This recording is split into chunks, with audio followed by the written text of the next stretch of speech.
YSR Congress party ఎమ్మెల్యేలు ఎంపీలు అధికారంలో ఉన్న ప్రతిపక్షంలో ఉన్న ప్రజల పక్షాన ఉంటారు. ఎప్పుడు ప్రజల సమస్యలపై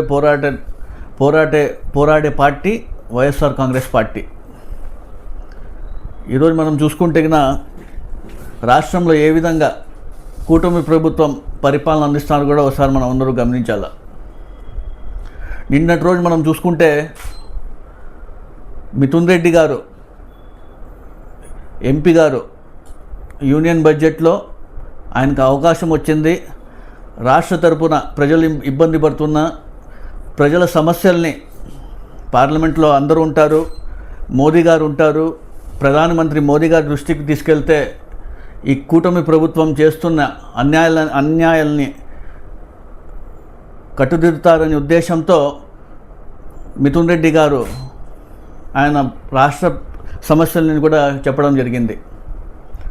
ముఖ్యంగా చూసుకుంటే ఈ మధ్యకాలంలో దాదాపు కొన్ని రోజుల నుంచి పెద్దిరెడ్డి రామచంద్రారెడ్డి గారి గురించి కొన్ని ఎల్లో మీడియాల్లో ఆయన పైన ప్రతిరోజు ఆరోపణలు వస్తున్నాయి. కూటమి ప్రభుత్వం అధికారంలో ఉంది, ప్రతిరోజు మీరు ఆరోపణలు చేయడానికన్నా ఏమైనా ఉంటే రుజువు చేయండి. మీరు రుజువు చేసి మాట్లాడితే బాగుంటుందని కూడా మీ అందరికీ తెలియజేసుకుంటాను. నిన్నటి రోజు జరిగిన సంఘటన మనం చూసుకుంటే ఢిల్లీలో మిథున్ రెడ్డి గారు పార్లమెంట్లో ప్రజల సమస్యలపైన మాట్లాడిన విషయం మనం అందరూ కూడా చూడడం జరిగింది. ముఖ్యంగా వైఎస్ఆర్సీపీ ప్రభుత్వంలో జగన్మోహన్ రెడ్డి గారు వైద్యానికి ఏ విధంగా ప్రాధాన్యత ఇస్తున్నారు కూడా మనం అందరం చూసాం. అదేవిధంగా దివంగత నేత డాక్టర్ వైఎస్ రాజశేఖర రెడ్డి గారు పేద విద్యార్థులు ఉన్నత చదువులు చదువుకోవాలనే ఉద్దేశంతో ఆయన ఇంజనీరింగ్ కానివ్వండి, ఎంబీబీఎస్ కానివ్వండి, వాళ్ళకి చదువు కోసం ఇబ్బంది ఉండకూడదని చెప్పే ఉద్దేశంతో ఫీజు రియంబర్స్మెంట్ కూడా తీసుకురావడం కూడా జరిగింది. దానికి 2 అడుగులు ముందుకేసి వైఎస్ జగన్మోహన్ రెడ్డి గారు కూడా దాన్ని ప్రతి ఒక్క తల్లుల ఖాతాలో క్రమం తప్పుకోకుండా ఫీజు రియంబర్స్మెంట్ జమ చేసిన ఘనత కూడా ఎవరు అంటే వైఎస్ జగన్మోహన్ రెడ్డి గారు.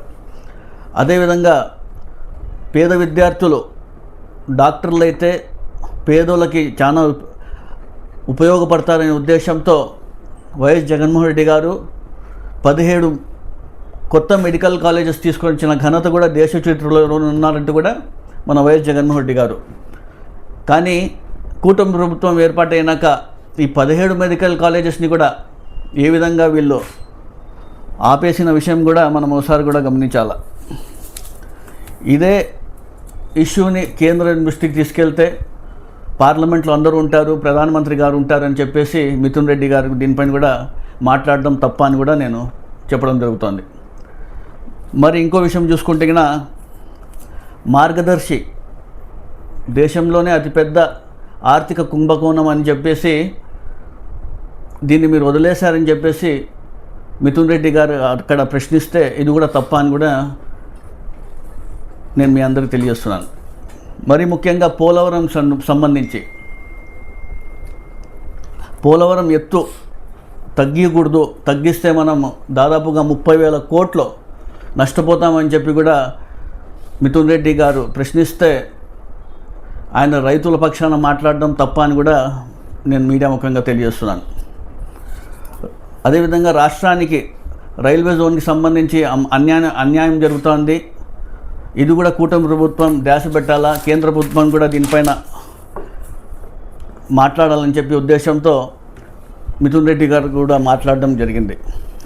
విశాఖ స్టీల్ ప్లాంట్ని ప్రైవేటీకరణ చేయకూడదు, వైఎస్ఆర్సీపీ ప్రభుత్వం ఎప్పటి నుంచి కూడా దీనికి వ్యతిరేకంగా కూడా చెప్పడం తప్ప అని కూడా మిథున్ రెడ్డి గారు నిన్న మాట్లాడడం జరిగింది.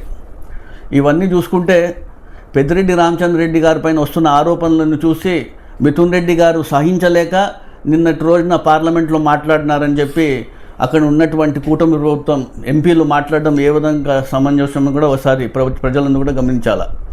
ప్రజల సమస్యలు, ప్రజలు ఇబ్బంది పడుతున్న ఇష్యూస్ పైన పార్లమెంట్లో అందరూ ఉంటారు, పెద్దలు ఉంటారు, ప్రధానమంత్రులు ఉంటారు, అనేక మంది మంత్రులు ఉంటారు, కేంద్ర మంత్రులు ఉంటారు, ఎంపీలు ఉంటారు. ఇది దేశవ్యాప్తంగా ఆంధ్రప్రదేశ్లో జరిగినటువంటి అన్యాయాలు ఏ విధంగా కూటమి ప్రభుత్వం పరిపాలన అందిస్తున్నారు వాళ్ళ దృష్టికి తీసుకోవాలనే ఉద్దేశంతో అన్నీ మాట్లాడితే ఏదో పెద్దిరెడ్డి రామచంద్రారెడ్డి పైన చేస్తున్న ఆరోపణలు ఆయన అక్కస్తో మిథున్ రెడ్డి గారు పార్లమెంట్లో మాట్లాడుతానంటే ప్రజలు ఏ విధంగా దీన్ని తీసుకోవాలని కూడా ఒకసారి ప్రజలను కూడా గమనించాలి.